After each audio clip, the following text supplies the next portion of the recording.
तो नमस्ते मेरी प्यारी लॉयल फैमिली। मैं मिस्टर एक्स आज आपको एक ऐसी हॉरर घटना बताने जा रहा हूं जो पूरी तरह सच्ची है। इस घटना को अपनी आंखों से देखने वाली लड़की हमारे साथ ही है। जी हाँ, हमारे गांव की लड़की प्रिया। हाल ही में मेरी उससे मुलाकात हुई है। चूंकि वह एक गरीब परिवार से है और उनकी आर्थिक स्थिति ठीक नहीं है, इसलिए उसके पिता कम कमाते हैं। साथ ही प्रिया भी अमीर घरों में केयर टेकर का काम करती है। हमारे गांव में केयर टेकर जैसी कोई नौकरी नहीं होती, लेकिन शहरों में हर घर में केयर टेकर से काम करवाया जाता है। इसलिए प्रिया पैसे कमाने के लिए दूसरे शहर चली जाती है।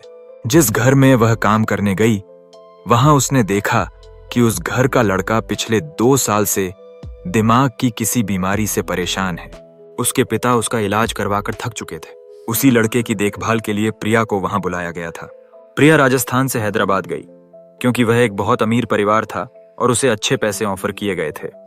लेकिन जब वह वहां पहुंची तो उसे पता चला कि उससे पहले जो केयर टेकर वहां काम करती थी, उसकी असामान्य तरीके से मृत्यु हो गई थी। प्रिया ने बहुत कोशिश की यह जानने की, लेकिन उसे यही बताया गया कि वह केयर टेकर छत से गिर गई थी और यह एक सामान्य मृत्यु थी। जब प्रिया ने वहां काम शुरू किया तो पहली ही रात से उसे अजीब अजीब अनुभव होने लगे। अक्सर ऐसा होता है कि जब हम किसी नकारात्मक ऊर्जा के आसपास जाते हैं तो हमें इसका एहसास होने लगता है। प्रिया ने 2 दिन के अंदर ही उस घर के बेटे के साथ हो रही घटना को समझ लिया था। वह बेटा बहुत हट्टा कट्टा था, लेकिन 2 साल से व्हील चेयर पर था। इसका एकमात्र कारण था कि उसके पीछे एक शैतानी लड़की की आत्मा पड़ी थी, जो किसी को भी उसके पास नहीं आने देती थी। इसी कारण उससे पहले वाली केयर टेकर की जान गई थी। लेकिन प्रिया इन चीजों को अच्छे से समझती थी, क्योंकि गांव में हम ऐसी घटनाओं को करीब से देखते हैं। उसने घर के मालिक को समझाया और उस लड़के को बचाने की कोशिश शुरू की। कुछ दिन पहले ही प्रिया वहां से वापस आई है और उसने हमें पूरी घटना बताई। हम प्रिया का बहुत बहुत धन्यवाद करते हैं कि वह इस कहानी को हमारी ऑडियंस के साथ साझा करने के लिए तैयार हुई। साथियों, एक बात और बता दूं कि हॉरर दुनिया की डार्क स्टोरीज भी इस चैनल पर उपलब्ध हैं। अगर आप तंत्र मंत्र की असली दुनिया को जानना चाहते हैं तो आप उन कहानियों को सुन सकते हैं। इसके लिए आपको हमारे चैनल की मेंबरशिप ज्वाइन करनी होगी। चलिए अब प्रिया की कहानी शुरू करते हैं। गांव में पली बढ़ी प्रिया अपना सामान पैक करके 3 महीने के लिए दूसरे शहर जा रही थी। उसे पैसों की सख्त जरूरत थी, लेकिन अच्छी नौकरी न मिलने के कारण उसे केयर टेकर की नौकरी करनी पड़ी, जिसमें उसे अच्छे पैसे मिल रहे थे। लेकिन उसे उस घर में भेजा जा रहा था जहां कुछ महीने पहले किसी की अचानक मृत्यु हो गई थी। प्रिया उसी घर में केयर टेकर बनकर जा रही थी। प्रिया को पहले ही बता दिया गया था कि उस घर में रूपा नाम की एक केयर टेकर काम करती थी, लेकिन छत से गिरने के कारण उसकी तुरंत मृत्यु हो गई थी। प्रिया के पास कोई बेहतर विकल्प नहीं था। उसे और उसके परिवार को पैसों की बहुत जरूरत थी। कम पैसे से उनका गुजारा नहीं चलता था, लेकिन इस नौकरी से उसे जरूरत से ज्यादा पैसे मिल रहे थे। इसलिए वह यह नौकरी किसी भी हाल में छोड़ना नहीं चाहती थी। इसीलिए गांव से दूर हैदराबाद के लिए प्रिया निकल पड़ी। एक एजेंसी के जरिए उसे उस घर में ले जाया गया। अपने परिवार को अलविदा कहते हुए प्रिया गाड़ी में बैठकर हैदराबाद के लिए रवाना हो गई। परिवार को इस तरह छोड़कर जाने का उसका बिल्कुल मन नहीं था, लेकिन हालात और मजबूरी ने उसे ऐसा करने के लिए मजबूर कर दिया। कुछ ही देर में गांव पीछे छूट गया। प्रिया अब नए सफर के लिए तैयार थी। कुछ घंटों बाद गाड़ी हैदराबाद की ओर बढ़ने लगी। पिछली सीट की साइड विंडो से प्रिया शहर की भीड़ भाड़ को अच्छे से देख रही थी। सड़कों पर कई गाड़ियां उसकी आंखों के सामने से गुजर रही थीं। प्रिया के लिए यह सब नया था। वह पहली बार एक बड़े अनजान शहर में कदम रखने जा रही थी, जहां उसका गांव का शांत जीवन अब पीछे छूट चुका था। प्रिया आज भीड़ भाड़ वाले शहर में कदम रखने जा रही थी। शहर की भीड़ से गुजरते हुए गाड़ी अब एक घर के बड़े से गेट के सामने रुक गई। प्रिया गाड़ी से उतरकर गेट के सामने खड़ी हो गई और बड़े ध्यान से उस घर की ओर देखने लगी। शाम के समय वह घर काफी वीरान और शांत लग रहा था। प्रिया ने यह भी गौर किया कि उस घर के अलावा आसपास कोई और घर नहीं दिख रहा था। चारों ओर केवल जंगल ही नजर आ रहे थे।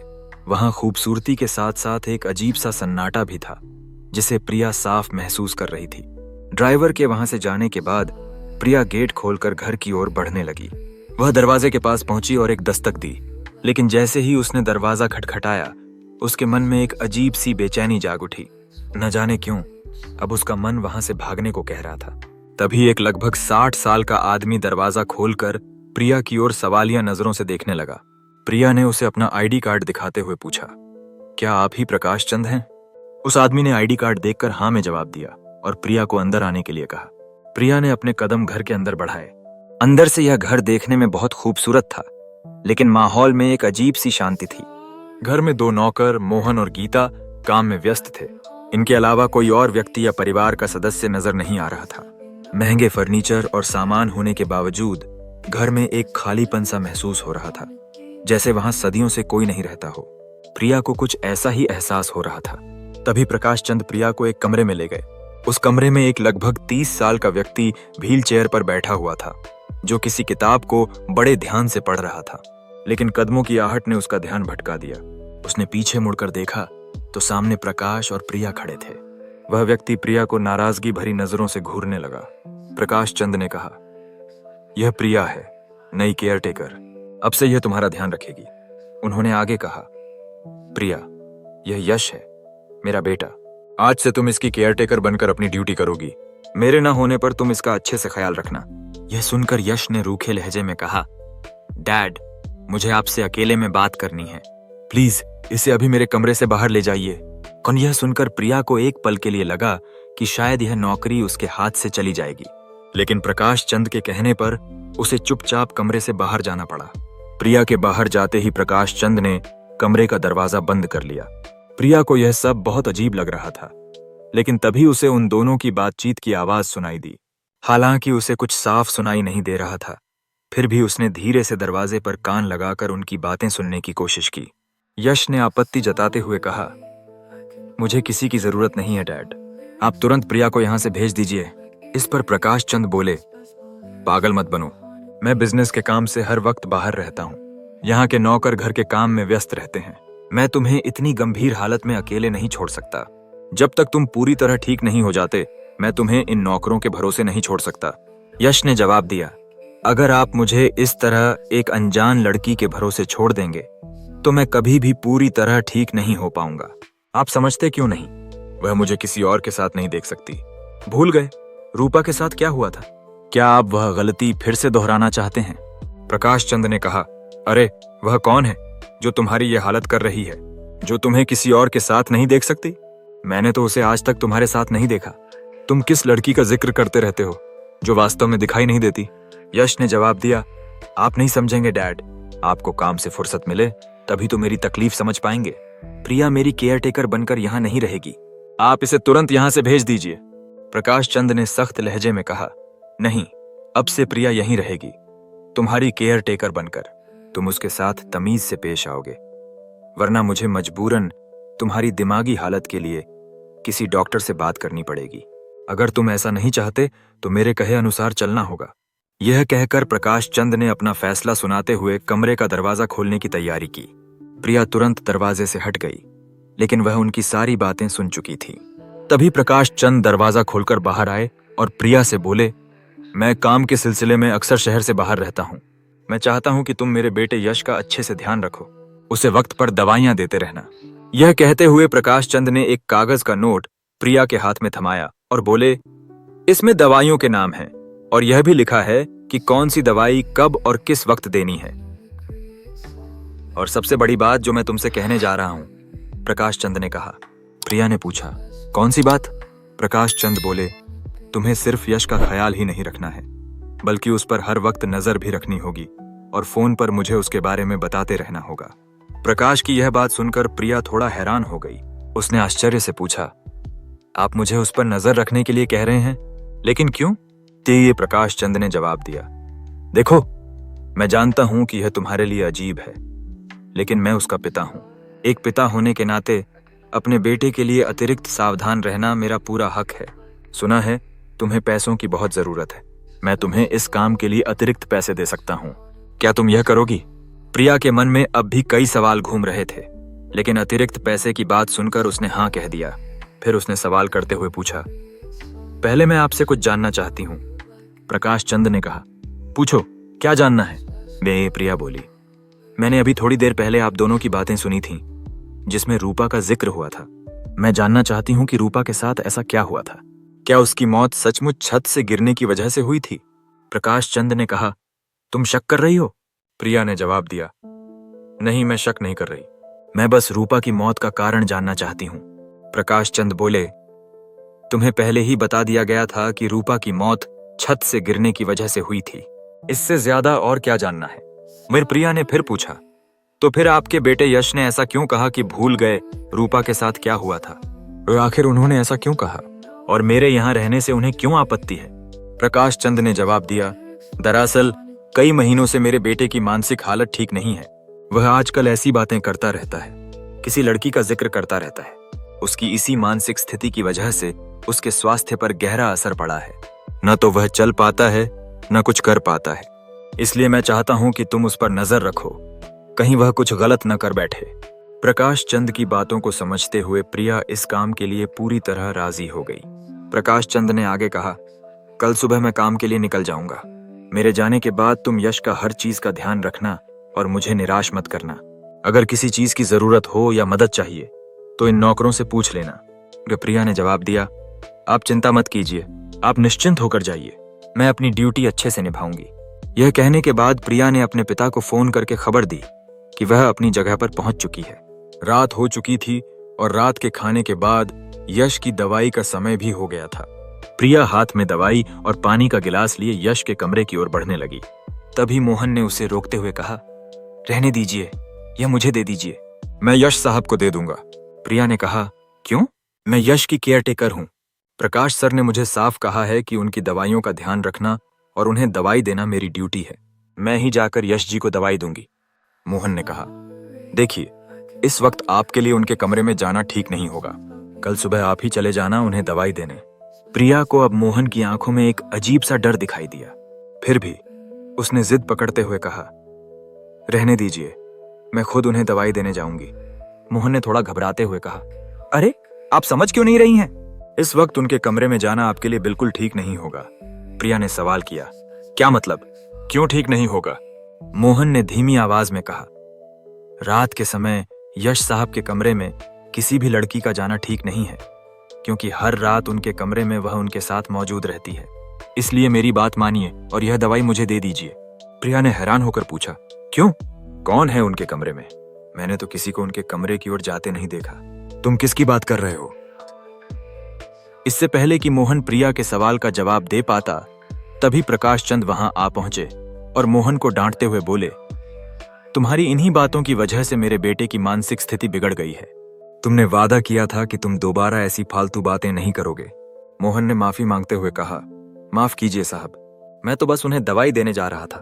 तो प्रकाश चंद ने कहा, इसकी कोई जरूरत नहीं है, यह प्रिया की ड्यूटी है और तुम उसे अपनी ड्यूटी करने से बिल्कुल नहीं रोक सकते। अगर दोबारा इस तरह की बातों से उसे रोका तो मैं तुम्हें इस घर से निकाल दूंगा। प्रकाश की यह बात सुनकर मोहन चुप हो गया, लेकिन वह अपनी आंखों से प्रिया को कुछ इशारा करने लगा, जिसे प्रिया बिल्कुल समझ नहीं पाई। प्रिया आगे बढ़ते हुए यश के कमरे की ओर गई, लेकिन सामने देखने पर कमरे का दरवाजा बंद था। उसने दरवाजे पर खटखटाते हुए कहा, सुनिए, आपकी दवाई का समय हो चुका है, क्या मैं अंदर आ सकती हूँ? लेकिन अंदर से कोई जवाब नहीं आया। प्रिया ने फिर से दरवाजा खटखटाया और पूछा, लेकिन दूसरी बार भी यश की ओर से कोई जवाब नहीं मिला। तभी अचानक प्रिया को अंदर से एक लड़की की गहरी सांस लेने की आवाज सुनाई दी। प्रिया थोड़ा चौंक गई। प्रिया ने दरवाजे पर कान लगाकर सुनने की कोशिश की, लेकिन वह गहरी सांस लेने की आवाज अब और भी भारी और तेज होती जा रही थी। इससे प्रिया घबरा गई। उस आवाज को सुनकर उसका दिल अचानक तेजी से धड़कने लगा। डरते हुए जैसे ही प्रिया ने अपने कदम पीछे किए, तभी दरवाजा आवाज करते हुए अपने आप खुलने लगा। प्रिया ने घबराई नजरों से कमरे की ओर देखा, लेकिन कमरे में घुप अंधेरा था। अंदर जाने की उसकी बिल्कुल हिम्मत नहीं हो रही थी। तभी पीछे से प्रकाश चंद आते हुए बोले, तुम अभी तक यहीं खड़ी हो? अंदर जाओ और मेरे बेटे को दवाई दो। प्रिया ने डरी हुई आवाज में कहा, अंदर शायद कोई है। मुझे किसी की गहरी सांस लेने की आवाज सुनाई दे रही थी। प्रकाश चंद ने जवाब दिया, लगता है तुम मोहन की बातों पर यकीन कर बैठी हो। अंदर मेरा बेटा यश है, उसके अलावा और कौन होगा? उसकी दवाई का समय हो गया है। तुम और देर क्यों कर रही हो? क्या यही तुम्हारा काम करने का तरीका है?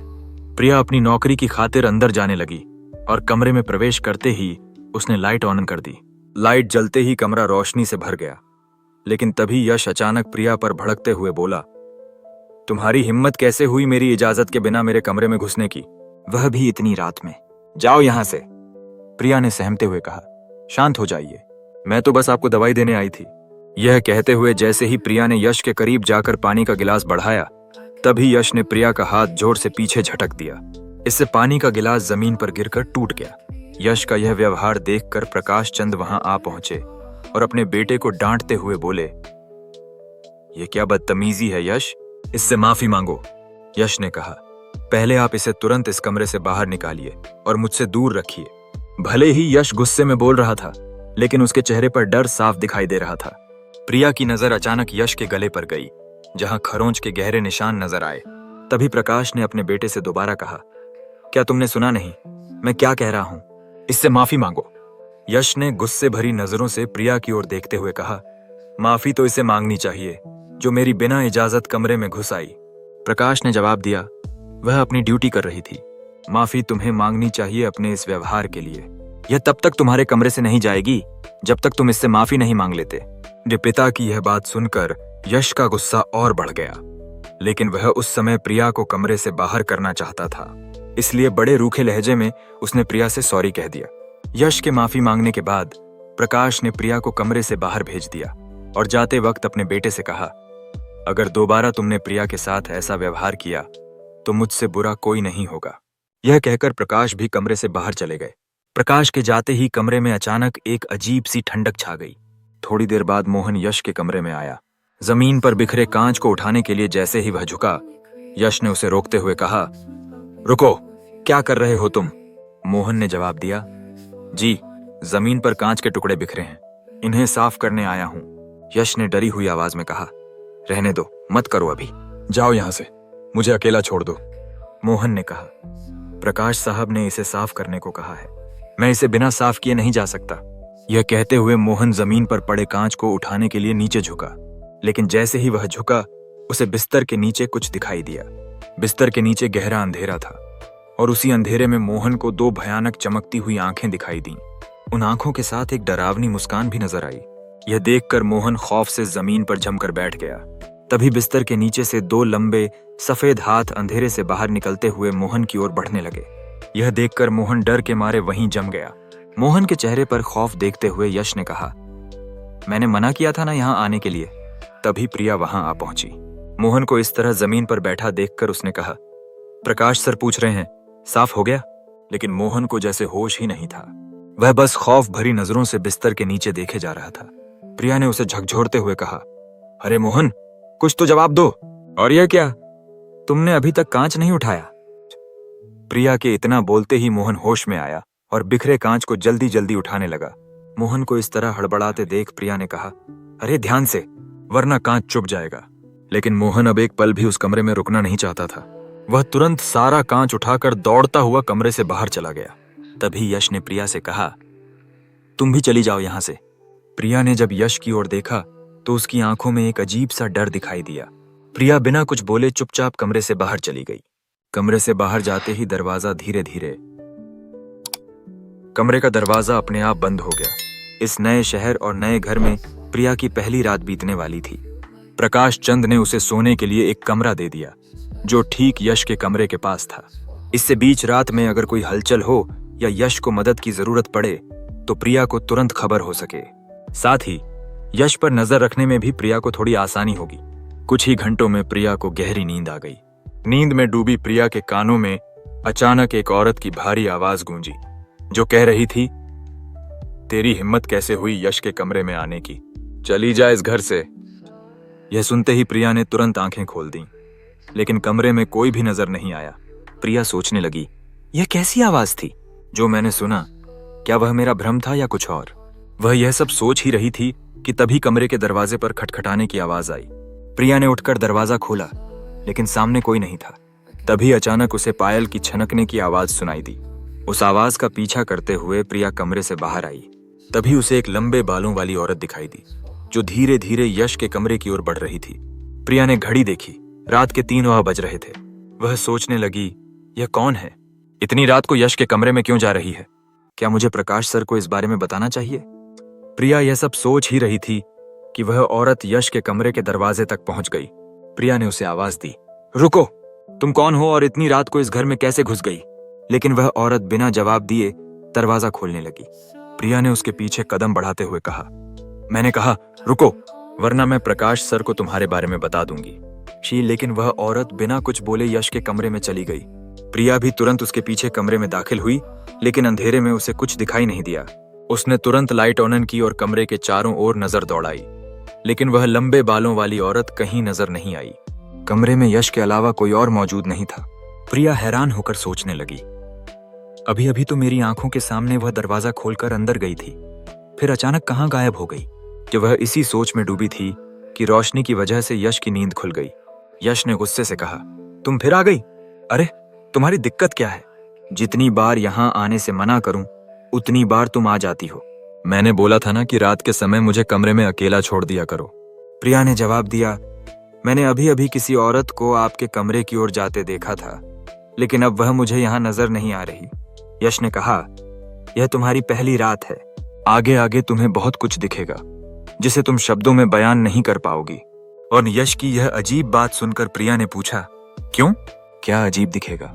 यश ने जवाब दिया, वक्त रहते तुम खुद समझ जाओगी, लेकिन अभी के लिए यहाँ से चली जाओ।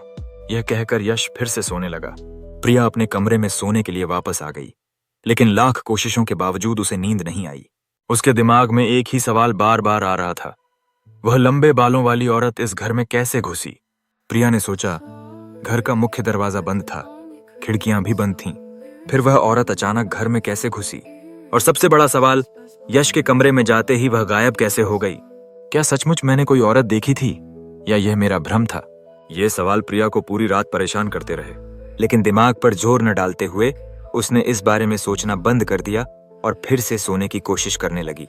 अगली सुबह प्रिया फ्रेश होकर कमरे से बाहर निकली। गीता किचन में सुबह की चाय और नाश्ते की तैयारी कर रही थी। प्रिया ने किचन में आकर कहा, जब नाश्ता तैयार हो जाए तो मुझे बता देना, तब तक मैं यश जी को चाय देकर आती हूँ। लेकिन गीता चेहरे से बहुत परेशान दिख रही थी। वह प्रिया की किसी भी बात का जवाब नहीं दे रही थी।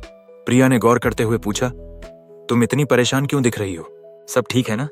फिर उसने इधर उधर नजर दौड़ाते हुए पूछा, और मोहन कहाँ है? कहीं दिखाई नहीं दे रहा। मोहन का नाम सुनते ही गीता बोली, इस मोहन की वजह से आज सारा काम मुझे अकेले करना पड़ रहा है। ये प्रिया ने पूछा, क्यों? आज वह तुम्हारे काम में मदद क्यों नहीं कर रहा? गीता ने कहा, उसे बुखार हो गया है। कल रात से वह बहुत घबराया और सहमा सा लग रहा था। मैंने उससे पूछा भी कि क्या हुआ, इतना डरा हुआ क्यों है, तो वह कांपती आवाज में कुछ बड़बड़ाने लगा। मैं समझ ही नहीं पाई कि वह क्या कहना चाह रहा था, लेकिन हाँ, वह बार बार बिस्तर के नीचे इशारा कर रहा था, जैसे उसने कुछ भयानक चीज देख ली हो। तब से वह इतना डरा सहमा है और अब तो उसे बुखार भी चढ़ गया है। इस वजह से सारा काम मुझे अकेले करना पड़ रहा है। गीता की बात सुनकर प्रिया ने भी गौर किया कि कल रात मोहन किस तरह हड़बड़ाहट में कांच के टुकड़े उठा रहा था और डरते हुए कमरे से बाहर भाग गया था। तभी गीता ने प्रिया के हाथ में चाय का कप थमाते हुए कहा, यह रही यश साहब की चाय, तुम चाय देकर आओ, मैं नाश्ता तैयार करती हूँ। प्रिया चाय का कप लेकर यश के कमरे की ओर बढ़ी। जैसे ही उसने दरवाजा खोलकर अंदर कदम रखा, उसने देखा कि यश व्हील चेयर पर बैठने की कोशिश कर रहा था, लेकिन वह ऐसा कर पाने में नाकाम रहा। प्रिया ने चाय का कप रखा और यश को सहारा देने के लिए आगे बढ़ी, लेकिन यश ने हाथ के इशारे से उसे रोक दिया। वह अपनी कोशिश जारी रखे हुए था, लेकिन बार बार कोशिश करने के बावजूद वह व्हील चेयर पर नहीं बैठ पा रहा था। तभी यश ने प्रिया को देखकर कहा, तुम अभी तक यहां से गई नहीं? जाओ, मैं अपना काम खुद कर लूंगा। प्रिया ने जवाब दिया, जब तक आप व्हील चेयर पर ठीक से नहीं बैठ जाते, मैं यहां से नहीं जाऊंगी। अगर जरा सा भी बैलेंस बिगड़ा तो आपको चोट लग सकती है, इसलिए मैं यहीं खड़ी रहूंगी। आप कोशिश कीजिए। यह कहकर प्रिया ने अपना चेहरा दूसरी ओर कर लिया, ताकि यश को देखने से वह अपना आत्मविश्वास न खो दे। यश अभी भी जोर लगाकर व्हील चेयर पर बैठने की कोशिश कर रहा था, लेकिन अचानक उसका बैलेंस बिगड़ गया और वह चोट खाकर जमीन पर गिर पड़ा। यह देखकर प्रिया तुरंत उसे सहारा देने दौड़ी, लेकिन जैसे ही वह यश के करीब पहुंची, यश ने उसे धक्का देते हुए कहा, दूर हटो मुझसे। कहा था ना मुझे छूना मत। बात समझ में नहीं आती क्या? तुम जैसे छोटे लोगों के पास मैं भटकता भी नहीं। यश की कठोर बातें सुनकर प्रिया की आंखों से आंसू छलक पड़े। फिर भी यश ने दोबारा हिम्मत करके व्हील चेयर पर बैठ लिया। प्रिया अपने आंसू पोंछते हुए कमरे से बाहर चली गई। वह चाहती तो यश के बर्ताव का करारा जवाब दे सकती थी, लेकिन नौकरी की खातिर उसने कुछ नहीं कहा। जिस तरह यश अपने शरीर से लाचार था, उसी तरह प्रिया भी अपने हालात से लाचार थी। तभी गीता प्रिया के पास आई और बोली, बड़े साहब भी उठ गए हैं, आज उन्हें जल्दी जाना है, क्या तुम नाश्ता तैयार करने में मेरी मदद करोगी? ये प्रिया ने अपने आंसू छुपाते हुए कहा, हाँ चलो, मैं मदद कर देती हूँ। लेकिन गीता ने प्रिया का चेहरा पढ़ते हुए पूछा, तुम रो रही हो? प्रिया ने कहा, अरे नहीं तो। गीता बोली, झूठ मत बोलो, मैं चेहरा पढ़ लेती हूँ, बताओ क्या बात है? यश साहब ने फिर से कुछ कहा। प्रिया ने जवाब दिया, हाँ, वह मेरे साथ बहुत बुरा बर्ताव करते हैं, जरा सा उनके नजदीक जाती हूँ तो मुझ पर बुरी तरह झल्ला पड़ते हैं, जैसे पता नहीं मैंने क्या कर दिया हो। छोटी जात की हूँ, इसका मतलब यह नहीं कि वह मेरे साथ ऐसा व्यवहार करेंगे, मैं तो बस अपनी ड्यूटी कर रही हूँ। गीता ने कहा, खुद को कभी छोटा मत समझना और न ही यह सोचना कि यश साहब तुम्हें छोटा महसूस कराना चाहते हैं, वह तो बहुत अच्छे विचारों वाले इंसान हैं। प्रिया ने पूछा, तो फिर मेरे साथ वह इस तरह क्यों पेश आते हैं? गीता बोली, सच कहूं तो वह यह सब जानबूझकर करते हैं ताकि तुम्हें खुद से दूर रख सकें। वह तुम्हारी फिक्र करते हैं, मुझ फैन नहीं चाहते कि जो रूपा के साथ हुआ वह तुम्हारे साथ भी हो, इसलिए वह ऐसा करते हैं। प्रिया ने हैरान होकर पूछा, किस बात की फिक्र? रूपा तो छत से गिरने की वजह से मर गई थी, जरूरी नहीं कि मेरे साथ भी ऐसा हो, वह तो बस एक हादसा था। गीता ने कहा, झूठ है यह, रूपा की मौत छत से गिरने की वजह से नहीं हुई थी। यह झूठ तुमसे किसने कहा? प्रिया ने जवाब दिया, प्रकाश सर ने बताया। क्या वह झूठ बोल रहे थे? प्रकाश का नाम सुनते ही गीता अचानक चुप हो गई और डरते हुए अपनी नजरें नीचे कर लीं। प्रिया ने पूछा, चुप क्यों हो गई? जवाब दो, रूपा के साथ क्या हुआ था? और गीता ने अपनी बात पलटते हुए कहा, वही हुआ था जो बड़े साहब ने तुम्हें बताया था। ये प्रिया ने कहा, पर तुमने अभी अभी तो कहा कि रूपा की मौत छत से गिरने की वजह से नहीं हुई थी। गीता ने बात टालते हुए कहा, मैंने। गीता ने कहा, ऐसा तो कुछ नहीं कहा था। अच्छा छोड़ो, मुझे अभी बहुत काम है, बड़े साहब नाश्ते के लिए आते ही होंगे। इतना कहकर गीता वहां से चली गई, लेकिन प्रिया के मन में कई सवाल छोड़ गई। थोड़ी देर बाद प्रकाश तैयार होकर काम के लिए निकलने लगा। प्रिया के चेहरे पर उदासी देखकर उसने पूछा, लगता है आज सुबह फिर से यश ने तुम्हारे साथ बदतमीजी की है? प्रिया ने जवाब दिया, वह तो मुझे कमरे में घुसने तक नहीं देते, पता नहीं मैं अपना काम कैसे कर पाऊंगी। प्रकाश ने पूछा, तुम्हारा कहने का मतलब है कि यह काम अब तुमसे नहीं होगा? प्रिया बोली, मैं यह काम करना चाहती हूँ, लेकिन आपका बेटा यश मेरा चेहरा भी नहीं देखना चाहता। आप ही बताइए, मैं अपनी ड्यूटी कैसे निभाऊं? प्रकाश ने समझाते हुए कहा, अक्सर शुरुआत में कोई भी काम आसान नहीं होता। देखो, अगर मैं अभी यश को डांट कर समझाने की कोशिश भी करूंगा तो वह नहीं मानेगा। हो सकता है मेरे जाने के बाद वह तुम्हें परेशान करे, लेकिन इसका हल तुम्हें ही निकालना होगा। अगर यश जिद्दी है तो तुम भी जिद पकड़ लो, बिना कोशिश किए तुम हार कैसे मान सकती हो? प्रकाश की बात सुनकर प्रिया ने एक बार फिर इस काम के लिए मन बना लिया और उनकी बात से सहमत हो गई। लेकिन एक सवाल वह प्रकाश से पूछना चाहती थी, रूपा की मौत के बारे में। फिर भी वह जान गई थी कि पूछने पर भी उसे सच नहीं पता चलेगा, इसलिए उसने सिर्फ अपनी ड्यूटी पर ध्यान देने का फैसला किया। प्रकाश ने प्रिया को अपना फोन नंबर देते हुए कहा, यह रहा मेरा नंबर, मैं कुछ दिनों के लिए जा रहा हूँ, तब तक मुझे रोज यश की हालत के बारे में फोन पर बताते रहना। प्रिया ने प्रकाश का नंबर अपने मोबाइल में सेव कर लिया। इसके बाद प्रकाश काम के लिए निकल गया। दिन के समय दोपहर में गीता एक कटोरी लेकर प्रिया के पास आई। कटोरी प्रिया के हाथ में थमाते हुए उसने कहा, सुनो, यह मालिश का तेल है। रोज दिन में मोहन यश के पैरों की मालिश करता है, लेकिन आज उसकी तबीयत खराब होने की वजह से उसे आराम करना पड़ रहा है, तो आज तुम यश के पैरों की मालिश कर दो। मुझे और भी काम है, वरना मैं कर देती। प्रिया ने कहा, ठीक है, लेकिन अगर वह मुझसे मालिश न करवाना चाहे तो मेरी जगह तुम यह काम कर देना। गीता बोली, आजकल वह मुझे भी कमरे में नहीं घुसने देता। जब भी मैं उसके कमरे में जाती हूँ वह डरा सहमा सा दिखता है और मुझे जाने के लिए कहता है, लेकिन मैं उसे जैसे तैसे शांत कर देती हूँ। तुम भी सीख जाओगी। प्रिया ने पूछा, वह किसी भी लड़की या औरत को अपने कमरे में नहीं आने देता, क्या वह शुरू से ऐसा ही है? गीता ने जवाब दिया, नहीं, वह बिल्कुल ऐसा नहीं था, लेकिन कुछ सालों से वह ऐसा हो गया है, क्योंकि इन कुछ सालों में बहुत कुछ बदल गया है। हर रात उसके कमरे से अजीब आवाजें आती थीं। कभी कभी वह बहुत अजीब बर्ताव करने लगता था। प्रिया ने पूछा, किस तरह की आवाजें? गीता ने अचानक बात टालते हुए कहा, अरे वह बस तबीयत खराब होने की वजह से आवाज देता था। प्रिया ने फिर पूछा, तुमने कभी प्रकाश सर को इन सब के बारे में बताया? गीता बोली, हाँ बताया था, लेकिन वह इसे दिमागी बीमारी समझ बैठे। डॉक्टर को भी दिखाया, लेकिन कोई फायदा नहीं हुआ। धीरे धीरे यश की तबीयत बिगड़ती गई। उसका चलना फिरना सब मुश्किल हो गया। प्रिया गीता की बातों को ध्यान से सुन रही थी, लेकिन तभी गीता ने कहा, अच्छा थोड़ी देर बाद बात करती हूँ, अभी बहुत काम पड़ा है। यह कहकर गीता अपने काम में लग गई। प्रिया यश के कमरे की ओर बढ़ी। कमरे में घुसते ही यश ने उसे देखकर कहा, मैं इस वक्त आराम कर रहा हूँ, थोड़ी देर बाद आना।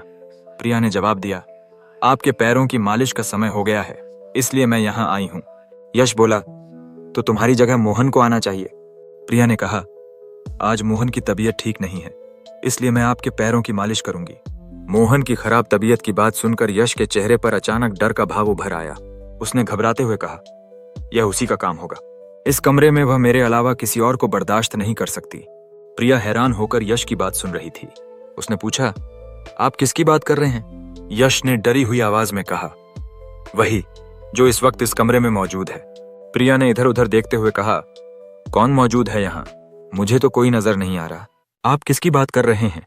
ऐसा कौन है जिससे आप इतना डर रहे हैं? कि प्रिया बात को संभालने की कोशिश कर रही थी और साथ ही यश को समझने की कोशिश भी कर रही थी, लेकिन यश इस वक्त बहुत घबराया हुआ था। वह घबराई नजरों से बस प्रिया के पीछे ही देख रहा था। यश की आंखों में ऐसा डर देखकर प्रिया भी हैरान रह गई। यश के देखने की दिशा में प्रिया बार बार पीछे पलटकर देखने लगी। डर की वजह से यश की सांसें तेज और अनियमित हो रही थीं। प्रिया ने उसे शांत करने की कोशिश करते हुए कहा, शांत हो जाइए, आपको क्या हुआ है?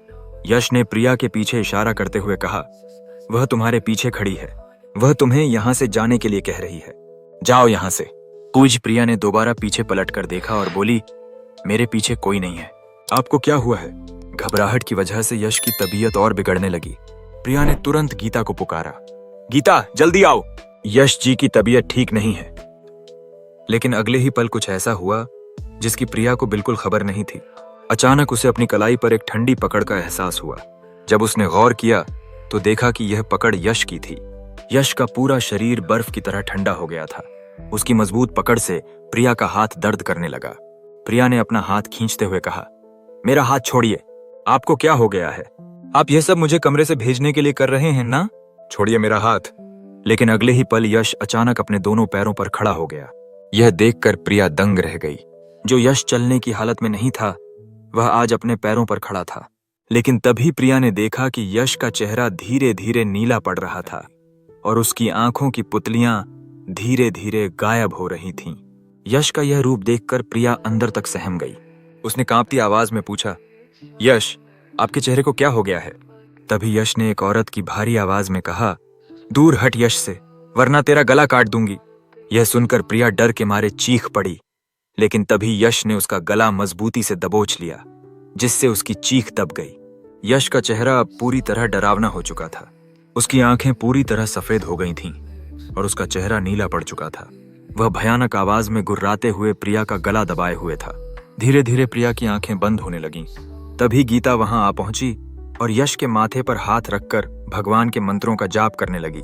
कुछ ही देर में मंत्रों के प्रभाव से यश की पकड़ कमजोर पड़ने लगी। गीता ने एक हाथ से प्रिया को पीछे खींचकर यश की पकड़ से छुड़ा लिया। अचानक एक भयानक चीख के साथ यश बेहोश होकर गिर पड़ा। यश के बेहोश होते ही गीता ने प्रिया को सहारा देकर उठाया और उसे तुरंत कमरे से बाहर ले गई। प्रिया जिंदा तो बाहर आ चुकी थी, लेकिन यह सब देखकर वह अंदर तक कांप रही थी। उसने हैरान होकर पूछा, यह सब क्या था गीता? मुझे नहीं लगता कि यश को कोई आम बीमारी है। अचानक उनके शरीर में इतनी ताकत कहां से आ गई कि वह अपने पैरों पर खड़े हो गए, भले ही कुछ पल के लिए, लेकिन उनके पैरों में इतनी जान कहां से आई? क्या यह हैरान करने वाली बात नहीं है? तुमने देखा ना, उनका चेहरा बिल्कुल नीला पड़ गया था। गीता प्रिया को शांत करने लगी, लेकिन प्रिया अब शांत नहीं रह सकती थी। इस बार उसकी जान पर बनाई थी। वह सच जानना चाहती थी। उसने कहा, यहाँ कुछ तो अजीब है। यह सब देखने के बाद मुझे पूरा यकीन हो गया है कि यहाँ कुछ बहुत अजीब है जो मुझसे छुपाया जा रहा है। गीता बोली, कुछ अजीब नहीं, बल्कि एक लड़की का शैतानी साया है जो 2 साल से यश साहब के आसपास हर वक्त मंडराता रहता है। वह किसी को भी यश साहब के करीब नहीं आने देता और न ही यश साहब को खुद से दूर जाने देता। हर रात वह यश के कमरे में अपनी मौजूदगी का एहसास कराता है। उस शैतानी साए ने यश साहब के दिमाग और शरीर पर पूरी तरह कब्जा कर लिया है, इसीलिए उनकी यह हालत हो गई है। जब कोई लड़की यश साहब के कमरे में जाती है तो वह डायन उसकी जान के पीछे पड़ जाती है। इसीलिए यश साहब तुम्हें कमरे में नहीं आने देते। वह नहीं चाहते कि जो रूपा के साथ हुआ वह तुम्हारे साथ हो। प्रिया ने सवाल किया, रूपा के साथ क्या हुआ था? मैं अब सच जानना चाहती हूँ। गीता ने बताना शुरू किया, तुमसे पहले रूपा यश साहब की केयर टेकर थी। वह 8 महीने से ईमानदारी से उनकी देखभाल करती थी। उनका ख्याल रखने के साथ साथ वह उनसे बातें भी करती थी। धीरे धीरे वह केयर टेकर से घर की सदस्य बन गई। उसके होने या न होने से बहुत फर्क पड़ने लगा था। लेकिन हर रात यश साहब के कमरे से अजीब आवाजें रूपा को सुनाई देती थीं। धीरे धीरे उसे भी कुछ अजीब लगने लगा। जब रूपा ने यश से इस बारे में पूछा तो यश साहब ने एक लड़की का जिक्र करते हुए कहा, वह देखने में बहुत भयानक है। हर रात वह मेरे सीने पर बैठ जाती है और अपना डरावना चेहरा मेरे चेहरे के पास ले आती है। उसके लंबे बाल मेरे चेहरे पर गिरते हैं। जैसे ही वह मेरे सीने पर बैठती है मेरे शरीर की ताकत खत्म हो जाती है। उसका वजन इतना भारी लगता है कि मेरा दम निकलने लगता है। रूपा ने बड़े साहब यानी प्रकाश चंद को खबर दी, लेकिन प्रकाश इन बातों पर बिल्कुल यकीन नहीं करते थे। न उन्होंने अपने बेटे की बातों पर भरोसा किया, न ही रूपा के समझाने पर कुछ समझे। प्रकाश ने कई डॉक्टरों से यश का इलाज करवाया, लेकिन यश की हालत पर कोई असर नहीं हुआ। एक बार रूपा के मन में भी यह ख्याल आया कि कहीं यह सब यश के दिमाग का वहम तो नहीं है। सच जानने के लिए उसने एक रात यश के कमरे में पहरा देने का फैसला किया। यही उसकी जिंदगी की सबसे बड़ी गलती थी। गीता इतना बोलकर चुप हो गई जैसे कोई डरावना पल उसे याद आ गया हो। प्रिया, जो गीता की बातें ध्यान से सुन रही थी, ने पूछा, क्या हुआ गीता, तुम चुप क्यों हो गई? बताओ, उस रात रूपा के साथ क्या हुआ था? गीता ने अपनी चुप्पी तोड़ते हुए बताना शुरू किया। उस रात 12 बजे के आसपास जब रूपा यश के कमरे में पहरा दे रही थी, उसे कोई अजीब आवाजें सुनाई नहीं दी। उसने एक बार दरवाजा हल्का सा खोलकर देखा तो यश बिस्तर पर आराम से सो रहा था। रूपा को उस वक्त लगा कि शायद यह सब यश के दिमाग की उपज है। यह सोचकर वह सोने की तैयारी करने लगी, लेकिन रात के 2 बजे के बाद उसकी नींद एक अजीब आवाज से टूट गई। वह आवाज यश के कमरे से आ रही थी। रूपा धीरे धीरे कदम बढ़ाते हुए यश के कमरे की ओर गई। जैसे ही वह दरवाजे के पास पहुंची, अचानक एक तेज हवा के झोंके से कमरे का दरवाजा उसके सामने अपने आप खुल गया। रूपा डर से एक कदम पीछे हट गई, लेकिन जब उसने सामने देखा तो उसकी आंखें खौफ से भर गईं। कमरे में घुप अंधेरा था, लेकिन हल्की रोशनी में उसे एक लड़की यश के सीने पर बैठी दिखाई दी। रूपा खौफ के मारे वहीं जम गई। उस लड़की के बाल कमर तक लंबे थे। वह रूपा की ओर पीठ करके यश के सीने पर बैठी थी और डरावनी आवाज में गहरी सांसें ले रही थी। यह सब देखकर रूपा ने कांपती आवाज में पूछा, कौन हो तुम? यश के ऊपर क्यों बैठी हो? उसे क्यों परेशान करती हो? अपना चेहरा दिखाओ। रूपा के इतना बोलते ही वह लड़की अचानक अपनी गर्दन पीछे की ओर घुमाकर रूपा की तरफ देखने लगी। यह देखकर रूपा डर से थरथर कांपने लगी। उसे उसका भयानक चेहरा दिख गया, लेकिन तभी उस लड़की ने अपने लंबे हाथों से अपनी गर्दन पकड़कर उसे शरीर से उखाड़ दिया। यह खौफनाक मंजर देखकर रूपा और डर गई। वह चीखते हुए प्रकाश चंद के कमरे की ओर दौड़ी। उसकी चीख सुनकर मोहन, गीता और प्रकाश सभी जाग गए। प्रकाश ने जैसे ही अपने कमरे का दरवाजा खोला, सामने रूपा को डर से कांपते हुए देखा। वह कांपती आवाज में कह रही थी, यश के कमरे में कोई है वहां। यश झूठ नहीं बोल रहा था। आप जाकर देखिए, आपको नहीं पता मैंने अभी क्या देखा। रूपा की बात पर यकीन करके प्रकाश दौड़ता हुआ यश के कमरे में गया, लेकिन कमरे में पहुंचकर उसने देखा कि यश आराम से बिस्तर पर सो रहा था। तभी मोहन और गीता भी वहां आ पहुंचे। प्रकाश ने रूपा को डांटते हुए कहा, मुझे तो इस कमरे में यश के अलावा कोई नजर नहीं आ रहा। तुमने खामखा हमें डरा दिया। एक तो मेरे बेटे की तबीयत पहले से ठीक नहीं है और ऊपर से तुम यह सब कर रही हो। प्रकाश की ऊंची आवाज सुनकर यश भी नींद से जाग गया। रूपा ने एक एक करके सबको बताया कि उसने क्या देखा, लेकिन प्रकाश उसकी बातों पर बिल्कुल यकीन नहीं कर रहा था। मोहन और गीता भी उसकी बातों पर भरोसा नहीं कर रहे थे, क्योंकि सामने ऐसा कुछ नहीं था जैसा रूपा बता रही थी। लेकिन यश ने उसे चुप कराते हुए कहा, रहने दो रूपा, जैसे मेरी बातों पर किसी ने यकीन नहीं किया, वैसे ही तुम्हारी बातों पर भी कोई यकीन नहीं करेगा। मैं अकेला ही इन सब से जूझता रहूंगा। शायद यही मेरी किस्मत है। ऐसे ही पूरी रात बीत गई, लेकिन अगले दिन कुछ ऐसा हुआ जिसने सबके होश उड़ा दिए। सुबह हो चुकी थी और सभी अपने काम में लग गए थे, लेकिन किसी को भी रूपा कमरे से बाहर आती हुई नजर नहीं आई। मोहन और गीता जब रूपा को देखने उसके कमरे में गए तो दोनों डर के मारे चीख पड़े। प्रकाश उनकी चीख सुनकर रूपा के कमरे में गया। वहां जो उसने देखा उससे वह अंदर तक हिल गया। रूपा की लाश अजीब तरीके से दीवार पर चिपकी हुई थी और उसका सिर पीठ की ओर घूमा हुआ था। यह भयानक मंजर देखकर सभी डर से हैरान रह गए। तभी यश व्हील चेयर के सहारे रूपा को देखने आया। इस मंजर को देखकर वह अंदर तक टूट गया। तब से लेकर आज तक वह खुद को इसके लिए कोसता रहा। आज भी वह किसी भी औरत या लड़की को रात के समय अपने कमरे में नहीं आने देता। रूपा की मौत भले ही बहुत रहस्यमय थी, लेकिन कहीं ना कहीं मोहन और गीता के मन में एक अजीब सा डर बैठ गया था। प्रकाश चंद भी बहुत हैरान रह गए थे, लेकिन यह बात बाहर न जाए और रूपा के परिवार तक न पहुंचे, इसलिए उन्होंने इसे एक आम हादसे का रूप दे दिया। सबसे यही कहा गया कि रूपा किसी काम से छत पर गई थी और फिसलने की वजह से वह छत से गिर गई, जिससे उसकी मौत हो गई। प्रकाश चंद ने इस मामले को पैसों से दबा दिया, यहाँ तक कि रूपा के परिवार वालों को उसकी लाश देखने भी नहीं दिया गया, ताकि बाद में उनके मन में कोई शक या सवाल न उठे। इस तरह यह मामला दब गया। लेकिन रूपा की मौत के बाद कोई भी केयरटेकर बनकर इस घर में नहीं आना चाहता था। प्रकाश चंद नए केयरटेकर की तलाश में थे और आखिरकार उन्हें प्रिया मिल गई, जिसे पैसों की सख्त जरूरत थी। गीता के मुंह से पूरी बात जानने के बाद प्रिया अपने फैसले पर पछता रही थी। इतना सब जानने के बाद वह यह काम तुरंत छोड़ना चाहती थी। प्रिया के चेहरे पर नाराजगी देखकर गीता ने कहा, मैं जानती हूं तुम मुझसे बहुत नाराज हो, क्योंकि तुम्हारे पूछने पर भी मैंने तुम्हें सच नहीं बताया। लेकिन मैं क्या करती? जब तुमने बताया कि बड़े साहब ने तुम्हें आधी बात बताई है तो मुझे चुप रहना पड़ा। लेकिन प्रिया अब कुछ भी सुनने के मूड में नहीं थी। उसने यह काम छोड़ने का फैसला कर लिया था। वह तुरंत अपना सामान बांधकर घर छोड़ने की तैयारी करने लगी। तभी गीता उसके पास आई और बोली, अरे तुम अपना सामान क्यों बांध रही हो?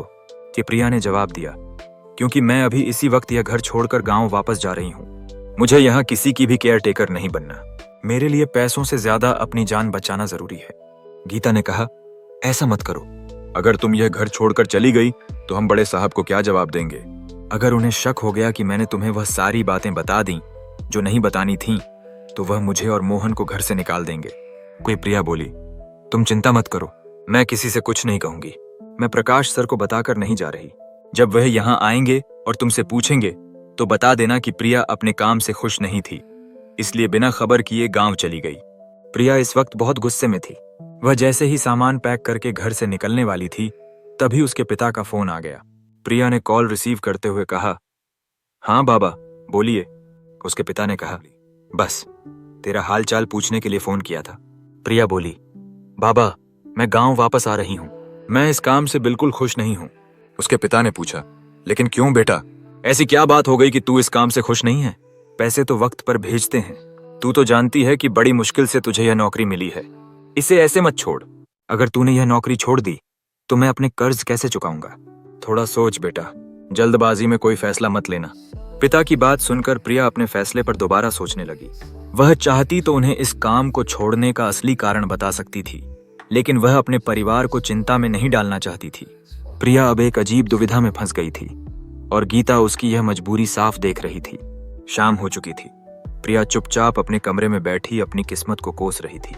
तभी गीता कमरे में आई और प्रिया के हाथ में कुछ थमाते हुए बोली, यश साहब ने यह चिट्ठी लिखकर तुम्हें देने को कहा है। इतना कहकर गीता चली गई। प्रिया ने चिट्ठी खोलकर पढ़ना शुरू किया।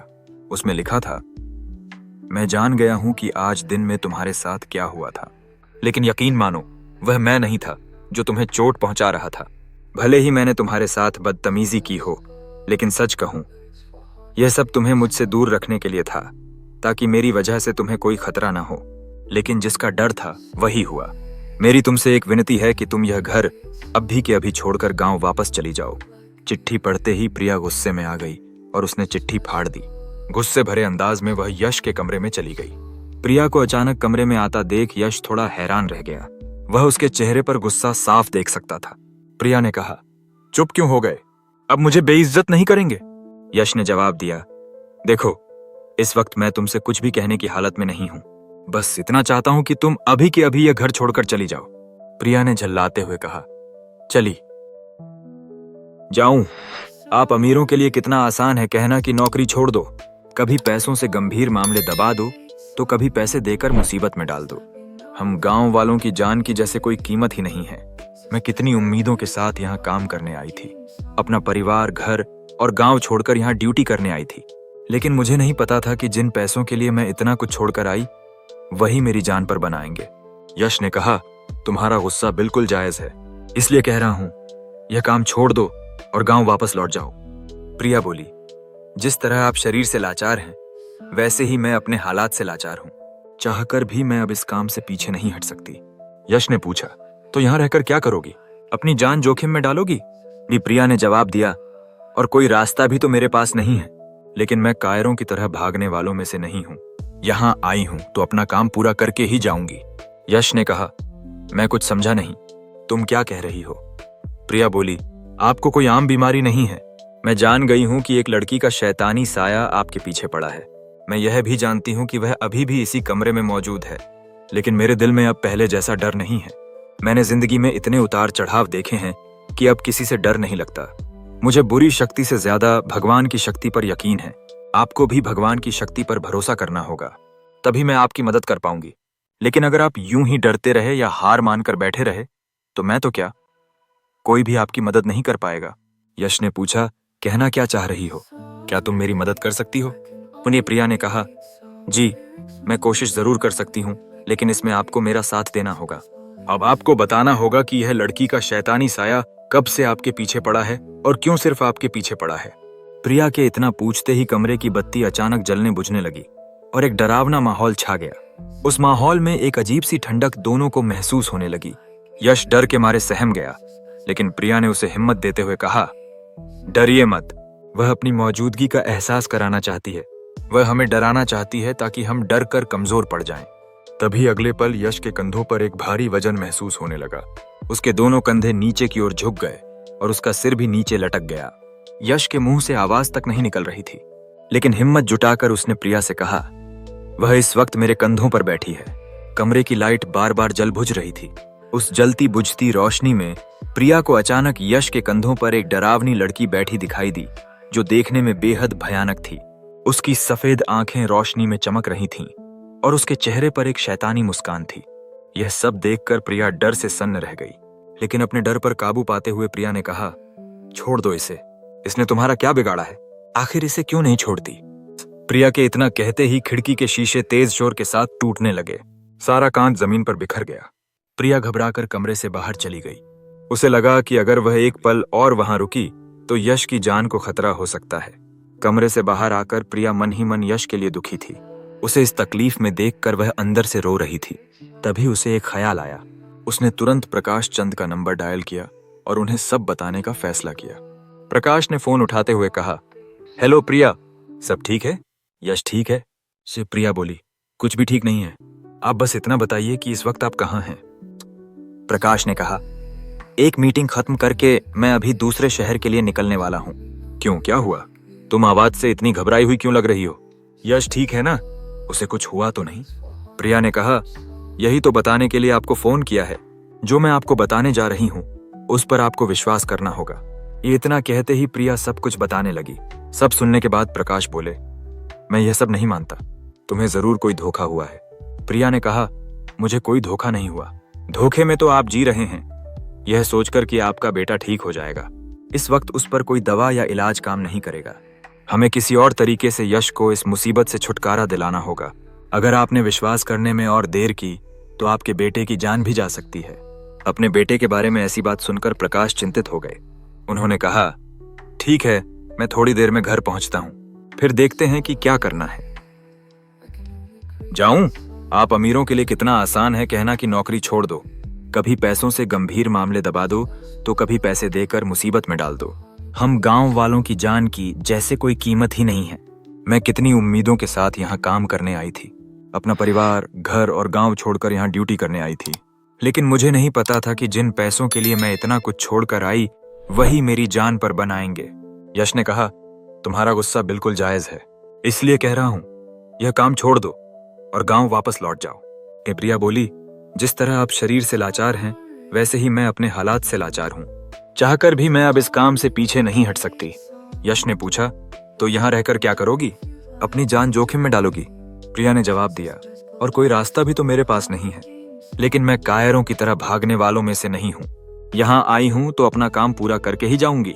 यश ने कहा, मैं कुछ समझा नहीं, तुम क्या कह रही हो? जब प्रिया बोली, आपको कोई आम बीमारी नहीं है। मैं जान गई हूँ कि एक लड़की का शैतानी साया आपके पीछे पड़ा है। मैं यह भी जानती हूँ कि वह अभी भी इसी कमरे में मौजूद है, लेकिन मेरे दिल में अब पहले जैसा डर नहीं है। मैंने जिंदगी में इतने उतार चढ़ाव देखे हैं कि अब किसी से डर नहीं लगता। मुझे बुरी शक्ति से ज्यादा भगवान की शक्ति पर यकीन है। आपको भी भगवान की शक्ति पर भरोसा करना होगा, तभी मैं आपकी मदद कर पाऊंगी। लेकिन अगर आप यूं ही डरते रहे या हार मानकर बैठे रहे तो मैं तो क्या, कोई भी आपकी मदद नहीं कर पाएगा। यश ने पूछा, कहना क्या चाह रही हो? क्या तुम मेरी मदद कर सकती हो? प्रिया ने कहा, जी मैं कोशिश जरूर कर सकती हूँ, लेकिन इसमें आपको मेरा साथ देना होगा। आपको बताना होगा कि यह लड़की का शैतानी साया कब से आपके पीछे पड़ा है और क्यों सिर्फ आपके पीछे पड़ा है।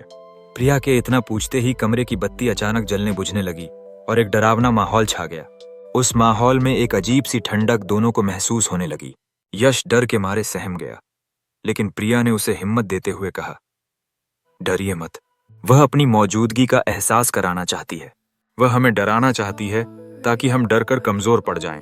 तभी अगले पल यश के कंधों पर एक भारी वजन महसूस होने लगा। उसके दोनों कंधे नीचे की ओर झुक गए और उसका सिर भी नीचे लटक गया। यश के मुंह से आवाज तक नहीं निकल रही थी, लेकिन हिम्मत जुटाकर उसने प्रिया से कहा, वह इस वक्त मेरे कंधों पर बैठी है। कमरे की लाइट बार बार जल बुझ रही थी। उस जलती बुझती रोशनी में प्रिया को अचानक यश के कंधों पर एक डरावनी लड़की बैठी दिखाई दी, जो देखने में बेहद भयानक थी।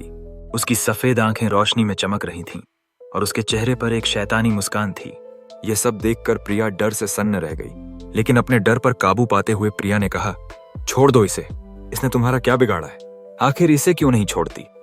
प्रिया के इतना कहते ही खिड़की के शीशे तेज शोर के साथ टूटने लगे। सारा कांच जमीन पर बिखर गया। प्रिया घबराकर कमरे से बाहर चली गई। उसे लगा कि अगर वह एक पल और वहां रुकी तो यश की जान को खतरा हो सकता है। कमरे से बाहर आकर प्रिया मन ही मन यश के लिए दुखी थी। उसे इस तकलीफ में देखकर वह अंदर से रो रही थी। तभी उसे एक ख्याल आया। उसने तुरंत प्रकाश चंद का नंबर डायल किया और उन्हें सब बताने का फैसला किया। प्रकाश ने फोन उठाते हुए कहा, हेलो प्रिया, सब ठीक है? यश ठीक है? प्रिया बोली, कुछ भी ठीक नहीं है, आप बस इतना बताइए कि इस वक्त आप कहाँ हैं? तो प्रकाश ने कहा, एक मीटिंग खत्म करके मैं अभी दूसरे शहर के लिए निकलने वाला हूँ। क्यों, क्या हुआ? तुम आवाज से इतनी घबराई हुई क्यों लग रही हो? यश ठीक है ना? उसे कुछ हुआ तो नहीं? प्रिया ने कहा, यही तो बताने के लिए आपको फोन किया है। जो मैं आपको बताने जा रही हूँ उस पर आपको विश्वास करना होगा। इतना कहते ही प्रिया सब कुछ बताने लगी। सब सुनने के बाद प्रकाश बोले, मैं यह सब नहीं मानता, तुम्हें जरूर कोई धोखा हुआ है। प्रिया ने कहा, मुझे कोई धोखा नहीं हुआ। धोखे में तो आप जी रहे हैं, यह सोचकर कि आपका बेटा ठीक हो जाएगा। इस वक्त उस पर कोई दवा या इलाज काम नहीं करेगा। हमें किसी और तरीके से यश को इस मुसीबत से छुटकारा दिलाना होगा। अगर आपने विश्वास करने में और देर की तो आपके बेटे की जान भी जा सकती है। अपने बेटे के बारे में ऐसी बात सुनकर प्रकाश चिंतित हो गए। उन्होंने कहा, ठीक है, मैं थोड़ी देर में घर पहुंचता हूं, फिर देखते हैं कि क्या करना है। प्रिया को अब थोड़ी राहत महसूस होने लगी थी, लेकिन तभी गीता उसके पास आई और बोली, मोहन का बुखार तो उतरने का नाम ही नहीं ले रहा। सुबह से शाम हो गई लेकिन अभी तक बुखार नहीं उतरा। लगता है यह डायन आज किसी की जान लेकर ही मानेगी। घर में तनाव भरा माहौल छा गया था। थोड़ी ही देर में प्रकाश वहां पहुंच गया। घर में घुसते ही उसने कहा, मेरा बेटा कहाँ है? उसे क्या हुआ है? मैं उससे अभी मिलना चाहता हूँ। प्रिया ने उसे शांत करते हुए कहा, शांत हो जाइए, इस वक्त वह अपने कमरे में है। अगर आप अभी उससे मिलने जाएंगे तो वह शैतानी साया आपको कमरे में घुसने भी नहीं देगा। प्रकाश बोला, अरे कौन सा शैतानी साया? जो मेरे बेटे के पीछे पड़ा है वह चाहता क्या है? प्रिया ने कहा, आप जरा शांत हो जाइए। प्रकाश ने गुस्से में कहा, कैसे शांत हो जाऊं? मैंने अपने बेटे के इलाज में इतने पैसे खर्च किए, इतने डॉक्टरों के पास गया, लेकिन वह ठीक नहीं हुआ। आखिर मैं अपने बेटे यश को कैसे बचाऊं? प्रिया बोली, इसलिए मैंने आपको यहाँ बुलाया है। अब डॉक्टरों का इलाज काम नहीं करेगा। आपको किसी और तरीके से यश को ठीक करना होगा। किसी पंडित या बाबा को दिखाना होगा, वही शायद आपके बेटे की मदद कर सकता है। प्रकाश ने कहा, लेकिन मैं किसी पंडित या बाबा को नहीं जानता। मेरी उनसे कोई पहचान नहीं है। मैं तो एक बिजनेसमैन हूँ। एक रात में मैं पंडित या बाबा कहाँ से ढूंढूंगा? तभी गीता ने बीच में कहा, मेरी नजर में एक बाबा हैं जो यश साहब की मदद कर सकते हैं। वह ज्यादा दूर भी नहीं रहते, क्यों ना हम उन्हें यहाँ बुला लें? उनके प्रिया ने पूछा, क्या तुम जानती हो कि वह बाबा कहाँ रहते हैं? प्रकाश रोते हुए प्रिया से बोला, कितना बुरा बाप हूं मैं। अपने बेटे की तकलीफ नहीं समझ पाया। वह मुझसे कहता रहा, लेकिन मैंने उस पर यकीन नहीं किया। रूपा भी इसी वजह से अपनी जान गंवा बैठी। काश वक्त रहते मुझे पहले खबर हो जाती तो मैं ये होने ही नहीं देता। इतने में गीता एक बाबा को लेकर घर में आई। घर में घुसते ही बाबा ने यश के कमरे की ओर इशारा करते हुए कहा, उस कमरे में एक बहुत ही बुरी शक्ति मौजूद है। अगर अभी कुछ नहीं किया तो आज उसकी मौत तय है। प्रकाश ने बाबा के सामने हाथ जोड़ते हुए कहा, मेरे बेटे यश को बचा लीजिए, वह बहुत तकलीफ में है, कृपया उसे बचा लीजिए। प्रिया और गीता प्रकाश को शांत करने लगे। तभी बाबा ने कहा, एक रस्सी चाहिए, वह आत्मा बहुत अशांत है, इतनी आसानी से काबू में नहीं आएगी, इसलिए एक मजबूत रस्सी चाहिए जिससे यश को बिस्तर से बांधना होगा, तभी मैं अपना काम कर पाऊंगा। गीता तुरंत रस्सी ढूंढकर बाबा के पास ले आई। बाबा ने कहा, अंदर जाते ही जैसे ही मैं मंत्रों का जाप शुरू करूंगा, तुम तीनों मिलकर यश को इस रस्सी से बांध देना। तीनों ने ठीक वैसा ही किया। बाबा मंत्रों का जाप करते हुए कमरे में घुसे। वह अपनी आंखों से उस लड़की के शैतानी साये को साफ देख पा रहे थे, जो यश के कंधों पर बैठी थी और बाबा की ओर देखकर डरावनी आवाज में गुर्रा रही थी। तभी प्रिया, गीता और प्रकाश कमरे में आ पहुंचे और तुरंत रस्सी से यश के हाथ पैर बांध दिए। बाबा ने प्रकाश से कहा, तुम बहुत घबराए हुए हो, आगे क्या होगा शायद तुम देख नहीं पाओगे, इसीलिए तुम इस कमरे से बाहर चले जाओ, बाकी सब मुझ पर छोड़ दो। प्रकाश बोला, नहीं, मैंने हर बार अपने बेटे को अकेला छोड़ा है, इस बार मैं उसे इस हालत में नहीं छोड़ सकता। प्रिया ने समझाते हुए कहा, बाबा की बात मानिए, इस वक्त आपके लिए कमरे से जाना ही सही रहेगा। दिल पर पत्थर रखकर प्रकाश कमरे से बाहर चला गया। उसे हिम्मत देने के लिए गीता भी बाहर चली गई। अब सिर्फ प्रिया वहां थी, जो सब कुछ अपनी आंखों से देख रही थी। बाबा ने ध्यान लगाकर ऊंची आवाज में मंत्रों का जाप शुरू किया। उनके मंत्रों से वह शैतानी साया भड़क उठा। मंत्रों को रोकने के लिए वह लड़की यश के कंधों पर बैठकर अपने लंबे हाथों से उसके गले को दबोचने लगी। यश की हालत अब और भी गंभीर होती जा रही थी।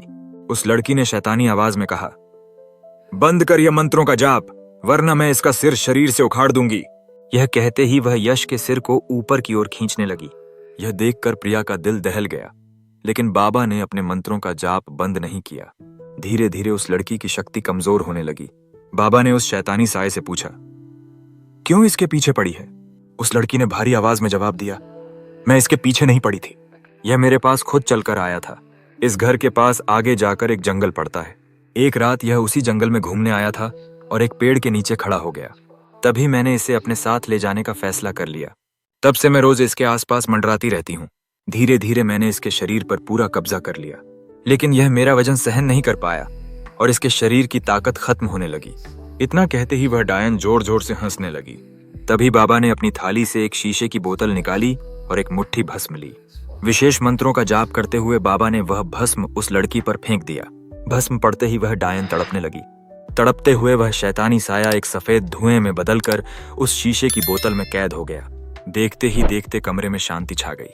बाबा कमरे से बाहर आए और प्रकाश से बोले, वह बहुत जिद्दी और अशांत आत्मा थी जो तुम्हारे बेटे के पीछे पड़ी थी, लेकिन अब डरने की कोई बात नहीं है।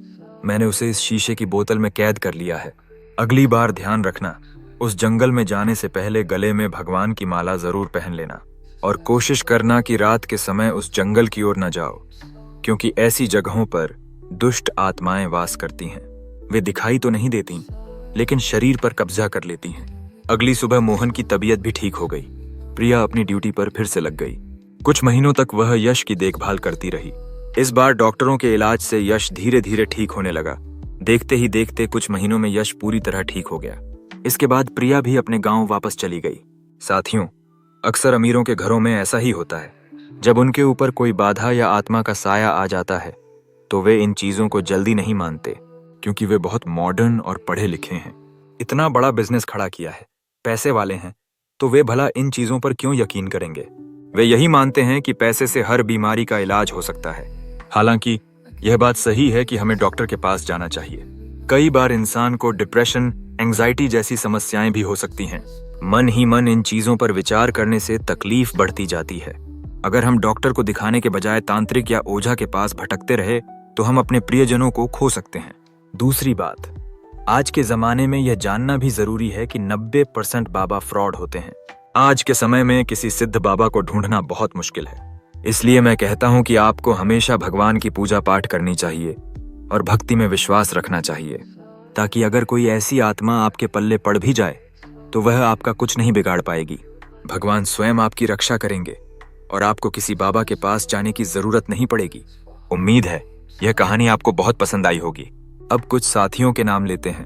फैसला खान, कानपुर, ईशा गोस्वामी, गुलशन गजरा, सूरतगढ़, वीर सिंह, दिल्ली, इस्तिया उमर, नेपाल, राम कुमार शर्मा, उत्तर प्रदेश, डिम्पल कौर, फिरोज खान, नेपाल, सनोज कुमार, रितेश ध्रुव, यूपी। धन्यवाद।